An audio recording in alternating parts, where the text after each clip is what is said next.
Assalamualaikum warahmatullahi wabarakatuh. Kembali lagi dengan saya Ahmad Bustanul Arifin.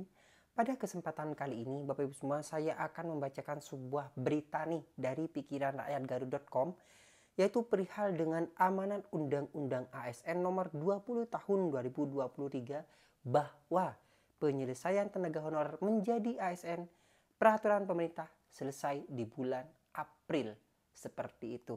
Nah, seperti apa sih isinya? Dan di sini juga ada perbedaan antara P3K penwaktu dan parwaktu tersebut. Cek saja informasinya. Nah, mungkin Bapak Ibu semua ingin absen nih dari kabupaten kota mana saja. Silahkan cek di kolom komentar di bawah sambil kita saling sharing. Nah, dari Kabupaten Jakarta hadir Mas, atau dari Kota Jakarta hadir Mas, Kota Surabaya hadir Mas, di kolom komentar di bawah ini. Sebelum kita ke informasi, alangkah baiknya Bapak Ibu bisa like, comment, share, dan subscribe channel saya. Kemudian Bapak Ibu juga bisa join grup telegram saya di STTD Aba Channel. Atau Bapak Ibu juga follow TikTok dan Instagram saya di @abarifin_. Kali ini Aba Channel telah memiliki sebuah website yang Bapak Ibu bisa kunjungi nantinya di www.abachannel.com.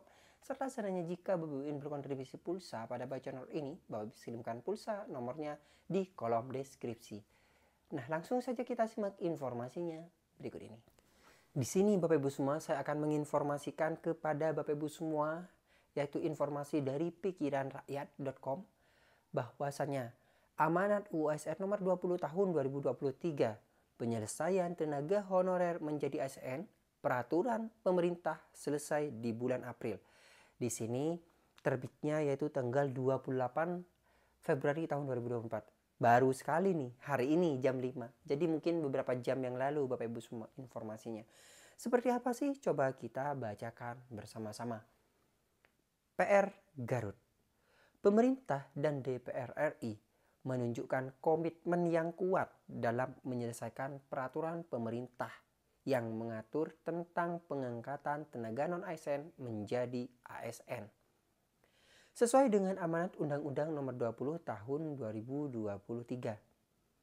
PP ini diharapkan dapat menjadi solusi untuk merespon kondisi tenaga honorer yang sudah terverifikasi dan terdata oleh Badan Kepegawaian Negara. Semua berita menyampaikan bahwasannya yang nantinya akan diselesaikan oleh pemerintah adalah yang telah masuk di pendataan tenaga non-ASN, yaitu aplikasi miliknya BKN. Dan ini pun juga disampaikan langsung saat rapat oleh Menpan RB di Bali waktu itu Bapak Ibu semua. Nah, Bapak Ibu semua penasaran, cek saja videonya. Ketua Komisi 2 DPR RI Bapak Ahmad Doli Kurnia Tanjung mengungkapkan bahwa sebanyak 2,3 juta tenaga honorer akan secara otomatis diangkat menjadi pegawai pemerintah dengan perjanjian kerja salah satu jenis ASN. Proses pengangkatan akan dilakukan melalui dua pendekatan, yaitu P3K penwaktu dan P3K parwaktu. Nah, seperti ini Bapak Ibu semua. Memang semuanya akan diangkat secara otomatis dalam artian seperti ini. Yang terdata di database BKN tersebut itu wajib melakukan sebuah pendaftaran melalui akun SSCSN untuk mengikuti seleksi masuk ujian. Jadi semuanya mengikuti tes nih. Nah, akan tetapi yang lolos nih akan menjadi P3K parwaktu sesuai dengan formasi tentunya. Nah, misalnya pemerintah membuka formasi 1 atau 2, 3. Nah, sesuai dengan formasi itu yang lolos, misalnya ada 10 yang mendaftar, formasinya ada 3. Yang lolos 3 ini langsung masuk menjadi P3K penwaktu. Sedangkan yang tidak lolos maka langsung diangkat menjadi P3K parwaktu. Seperti itu Bapak Ibu semua skemanya. Nah, memang kalau kita pikir nih, semuanya akan diangkat tanpa tes. Nah, tanpa tesnya itu kan maksudnya mungkin langsung masuk semua gitu, tapi tidak. Di sini masih menggunakan tes. Jadi Bapak Ibu semua wajib daftar akun SSCSN. Bagi yang belum daftar nantinya di bulan Mei silakan daftar. Nah, kemudian bagaimana yang tidak mendaftar, Mas? Nah, itu Bapak Ibu semua permasalahannya. Jika jalurnya nanti melalui jalur seleksi, Bapak Ibu tidak mendaftar, bagaimana pemerintah bisa tahu Bapak Ibu semua ini honorer?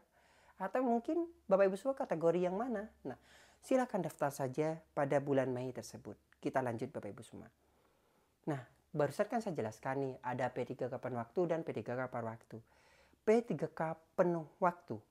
Bahwasanya P3K ini akan mendapat gaji dan tunjangan sesuai dengan jabatan dan kualifikasi mereka. Jadi mendapatkan tunjangan dan gaji seperti biasanya itu Bapak Ibu semua. Sedangkan P3K paruh waktu diperuntukkan bagi instansi pemerintah yang belum memiliki kemampuan keuangan mengangkat tenaga honorer menjadi P3K penuh waktu. Mereka akan mendapat gaji dan tunjangan sesuai dengan jam kerja mereka. Kemudian, secara bertahap P3K paruh waktu akan diangkat menjadi P3K penuh waktu sesuai dengan kebutuhan dan kemampuan keuangan instansi pemerintah. Doli menekankan bahwa dengan adanya PP ini tidak akan ada lagi tenaga honorer yang diberhentikan atau diturunkan pendapatannya selama tidak mengganggu anggaran dari negara atau anggaran dari pemerintah daerah tersebut. Proses seleksi dan pengangkatan P3K akan dilakukan melalui seleksi CSN tahun 2024. Nih, catat. Proses seleksi dan pengangkatan P3K akan dilakukan melalui seleksi calon aparatur sipil negara tahun 2024. Jadi semuanya daftar, silahkan daftar nanti di bulan Mei Bapak Ibu semua. Jadi jangan sampai kelewat. Syarat dan prosedur yang ditetapkan oleh Kementerian PAN-RB dan BKN untuk mengikuti CSN tahun 2024 antara lain melibatkan memiliki KTP dan kartu keluarga yang masih berlaku, ijazah atau sertifikat pendidikan yang sesuai dengan kualifikasi jabatan. Selain itu, surat keputusan atau SK pengangkatan sebagai tenaga honorer, surat keterangan sehat, surat pernyataan bersedia mengikuti seleksi dan mengabdi sebagai P3K, serta pendaftaran secara online melalui laman resmi SCASN. Jadi ayo mulai sekarang kita persiapkan, scan terlebih dahulu misalnya KK, surat keterangan Bapak Ibu semua mengajar atau mungkin sebagai surat pengangkatan Bapak Ibu semua. Kemudian KTP, kemudian juga biasanya ijazah. Nah, itu dipersiapkan mulai dari sekarang Bapak Ibu semua. Dengan adanya PP ini, diharapkan tenaga honorer dapat merasa lebih sejahtera dan dihargai sebagai bagian integral dari ASN. Memang benar sih kalau misalnya statusnya hanya menjadi P3K tapi gajinya masih honorer. Nah, coba bayangkan mereka ini diangkat ingin menjadi atau ingin mensejahterakan keluarga mereka, bukan karena hanya statusnya saja yang berubah Bapak Ibu semua. Selain itu, PP ini diharapkan dapat meningkatkan kinerja dan kualitas pelayanan publik yang diberikan oleh tenaga honorer, seiring dengan upaya menuju birokrasi yang lebih profesional, responsif terhadap kebutuhan masyarakat. Nah, jadi artiannya seperti ini. Dengan diangkatnya Bapak Ibu semua menjadi P3K, tidak semata-mata Bapak Ibu semua semena-mena dalam melakukan sebuah proses pekerjaan. Tidak seperti itu. Jadi pekerjaan Bapak Ibu semua justru bisa lebih ditingkatkan dengan sasaran kinerja pegawai Bapak Ibu semua. Karena untuk kita menjadi P3K penuh waktu nantinya, kita dibutuhkan dari segi target SKP kita yang terus amat baik.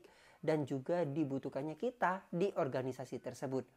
Misalnya kita tidak dibutuhkan oleh organisasi tersebut, pasti kontraknya akan diputus Bapak Ibu semua. Oleh sebab itu setelah kita menjadi P3K nantinya, maka kinerja kita kepada pemerintah harus lebih optimal mungkin. Jangan semena-mena untuk melakukan sebuah pekerjaan tersebut. Mungkin sekian informasi yang dapat saya sampaikan kepada Bapak Ibu semua. Kurang lebihnya saya mohon maaf. Semoga informasi ini bermanfaat. Bagi yang belum subscribe nih, silakan subscribe channel ini, aktifkan notifikasinya. Dan saya harapkan Bapak Ibu bisa menjadikan Abah channel ini sebagai rekan atau sahabat Bapak Ibu dalam mencari sebuah informasi. Sekali lagi, ayo kita absen di kolom komentar di bawah ini. Terima kasih. Wassalamualaikum warahmatullahi wabarakatuh.